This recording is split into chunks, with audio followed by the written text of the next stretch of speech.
제일 경계하는 게 이 내용이에요. 내가 안다고 착각을 하는 것.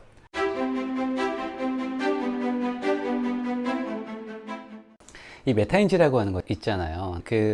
보통 제일 이해하기 쉬운 게 이 내용이에요. 공부 잘하는 학생들과 공부 못하는 학생들. 공부 잘하는 학생들은 자기가 뭘 알고 뭘 모르는지 그 기준을 알기 때문에 아는 것들을 잘 정리해 놓고 모르는 것들을 다져요. 그러면 고득점이 나옵니다. 근데 일반 학생들은 내가 이거를 아는 것 같아요. 근데 시험 보면 틀려. 네. 그렇기 때문에 그 일반 학생인 거예요. 자기 자신을 스스로 몰라요. 이게 책에 대해서 또 많이 적용을 할 수가 있어요. 책 보면 알 것 같아요. 네. 그래서 싹싹 덮어버리는 경우도 많은데, 이거는 그 지식뿐만 아니라 감정 상태도 저는 똑같은 것 같아요. 명상도 자기에 대한 내면을 들여다보는 힘이잖아요. 이것도 메타인지 저는 동일한 맥락이라고 생각을 하고 있고요. 그러니까 소크라테스가 이런 이야기를 좀 했는데 맥락은 정말 똑같은 거예요. 저도 좀 깜짝 놀랐거든요. 메타인지 그냥 그 얘기예요. 아는 것과 모르는 것. 그래서 내가 모른다는 것을 아는 것. 이게 메타인지잖아요. 네. 그래서 저도 이렇게 찾아보다가 똑같은 맥락이 있어가지고, 와, 이거 정말 대단한데. 네. 그런 생각을 했었는데, 무지를 아는 것이 바로 알면 시작이다라는 내용들 되게 동감을 많이 하고요. 두 번째 내용은 여기 내가 모르는 것에 대해서 되게 부끄러워 하시는 분들 계실 것 같아요. 저는 그렇진 않거든요. 저는 제일 먼저 모른다고 먼저 얘기해요. 전 모르는데요. 뭐죠? 라고 물어보거든요. 그러니까 이런 생각 저도 되게 똑같은 게, 모르는 게 수치가 아니라 배우려고 하지 않는 게 저는 수치인 것 같아요. 네, 배우면 되잖아요. 네, 모를 수 있지 뭐. 근데 많은 분들이 이 부분에 대해서 너는 아는데 나는 모르네, 나는 부족한가 라고 생각하는데, 네, 저는 이 부분도 생각을 좀 바꿔야 되지 않을까 생각을 하고 있어요. 아까 말씀드렸던 것처럼 안다는 것의 정의 있잖아요. 이거는 기억해서 언제든지 써먹을 수 있는 것이 아는 것입니다. 다른 독서 모임에서 어떤 분이 생각의 비밀을 이제 클래스를 진행을 하는데 책을 안 보시겠다는 거예요. 다 아는 내용이라는 거예요. 그래서 제가 당황했어요. 다 안다고 하셔가지고 제목만 봐도 다 알겠대요. 이 책 내용을. 네.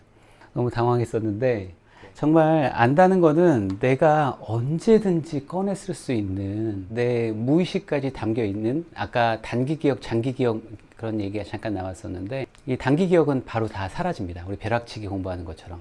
결국은 장기 기억화를 시켜야 돼요. 네. 학습이 유익하려면 기억해야 된대요. 배운 것이 기억에 남아야 나중에 필요할 때 사용할 수 있다는 거예요. 네. 그리고 같은 맥락에서 이제 다른 책에서는 대부분 기초 지식이 부족할 때 책을 이해하지 못한다. 이건 같은 맥락이잖아요. 네, 어휘를 모르면 책을 이해하지 못하는 거예요. 이 기억에 대한 부분, 네, 안다는 것에 대한 정의를 좀 말씀드리고 싶고요. 저 역시 제일 경계하는 게 이 내용이에요. 내가 안다고 착각을 하는 것. 여기 계신 분들이 초등학교 교과서를 열었어요. 나는 당연히 안다고 생각하실 거 아니에요. 네, 그때부터 지식이 안 들어오기 시작합니다. 그냥 다 넘어가요.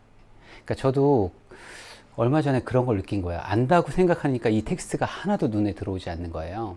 근데 그건 왜 그러냐면 우리의 뇌구조 때문에 그렇습니다. 우리의 뇌는 어떠한 정보를 받아들일 때 그냥 있는 그대로 이렇게 받아들이지 않는데요. 지식을 받아들이면 그것들이 하나하나 다 분해가 돼요.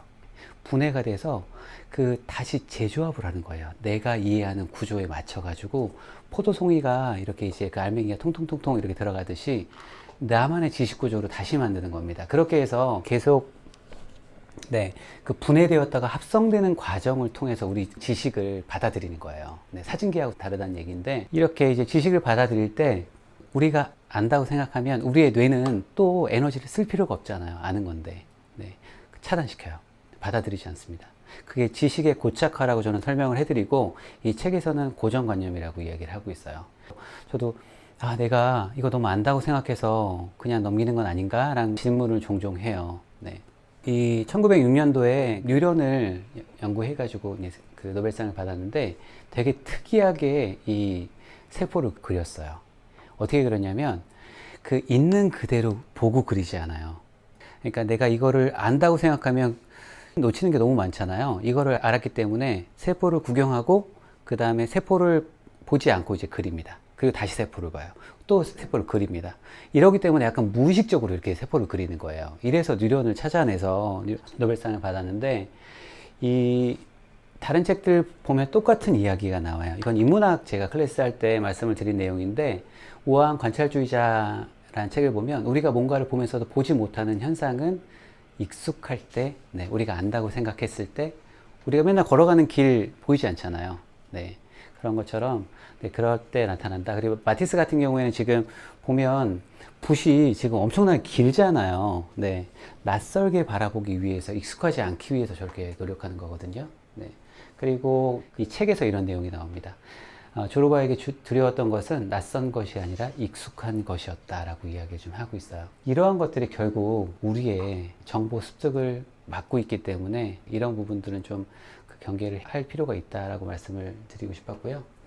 다음에는 이제 본 내용으로 들어가서 이제 필사에 대한 내용이에요.